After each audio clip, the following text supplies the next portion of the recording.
We're at the Far East Center in Denver, or otherwise known as Little Saigon. We are standing in front of Truong An Gifts, and I'm here with my friend Christine, who's going to teach us a little bit about Lunar New Year. So Lunar New Year in Vietnam is known as Tet. And Tet is a symbolism of the new spring season that is upon us, because years ago the country was very agricultural based, so pretty much everyone farmed, and you had a break during winter, and as winter was ending, you're going to prepare for the new crop rotation. This is where everyone would start getting more festive and cleaning up the homes, cleaning out the bad spirits and the bad jujus, and in hopes of bringing in a lot of luck, wealth, and prosperity for the new year. So firecrackers are very important for Lunar New Year. Chinese, Vietnamese, and actually there are other cultures too, in order to ward away bad spirits, evil spirits that might be lingering around. Part of the reason why you also clean up during or before the new year, to like sweep out all the bad spirits. So the louder the better. Oh dear, okay.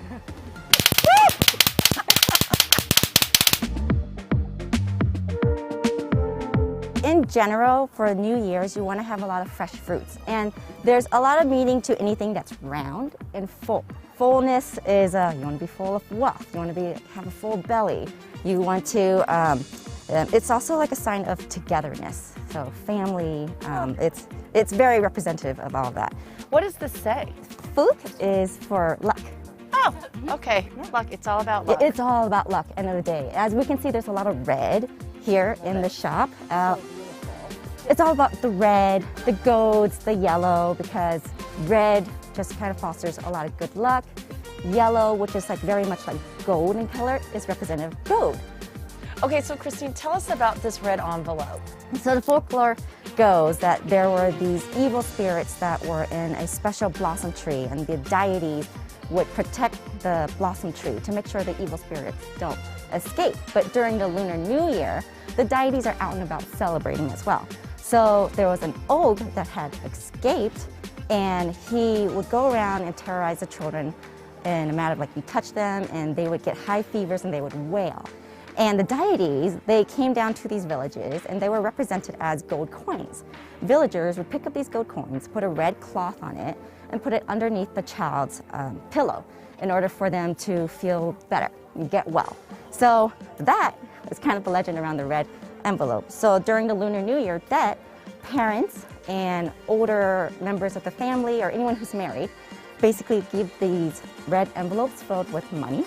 It has to be in even numbers. You can't do $3 or $5. That's like strangely bad. But you give money to children and single people to wish them luck and fortune. I'm single. Do I get one? You can get all 5. Okay, so tell us, what's up with the cats here? So the cats, you're likely to see this cat in many different cultures, but it's Meneki Neko, which actually stems from the Japanese culture. This cat is a cat that you might see when you first come into an establishment. It's kind of a welcoming cat. And it's been adapted in different cultures. So the Chinese, Vietnamese culture, you might have this cat, it's gold here. It's trying to basically summon in good wealth and fortune for businesses or the home.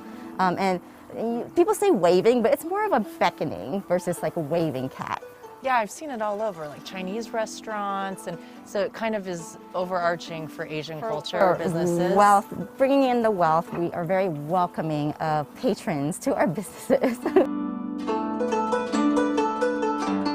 Okay, so we see dragons around all the time, not only in the store, but really throughout Asian culture.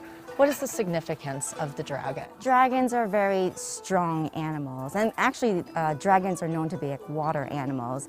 They are also one of the animals on the zodiac that has 12 different characters on there. And that stems all the way back to the story of the Jade Emperor. He was creating a zodiac calendar, and in order to determine the kind of order in which the animals are listed, he had a race, and the 12 animals that won the race got to be on the calendar. So the story goes, the rat is actually the first animal to win that race. The rat had somehow found its way on the support of the ox or buffalo in the Vietnamese culture and jumped off the ox towards the last minute to be the first to win, and then the ox came in second. The dragon actually came in fifth because It's a very loyal animal. It's very caring, and it was helping other animals to win the race. So that's why it didn't come in first, because it's a water animal. It could easily speed through, right, and just win the race and be the first animal on the zodiac. And this year is the year of the tiger, so Yes. that all ties in. Yes. What does the tiger mean? So the tiger, you think about a tiger, they're fierce and strong. Like if you're a person of the year of the tiger, you have courage, you're brave. There's actual fortune tellers who will tell you certain things like, okay, a love life for a tiger this year might be good, but you have to watch out for this. And this is how your career might be, but also be careful of this. So that's actually going to be very interesting, and I'm actually looking forward to actually learning more about that this year. And what are you again? I'm a rat. Okay, and I'm an ox? Yes. Okay. Mm-hmm. All right, so a big component of celebrating the Lunar New Year is, of course, the food.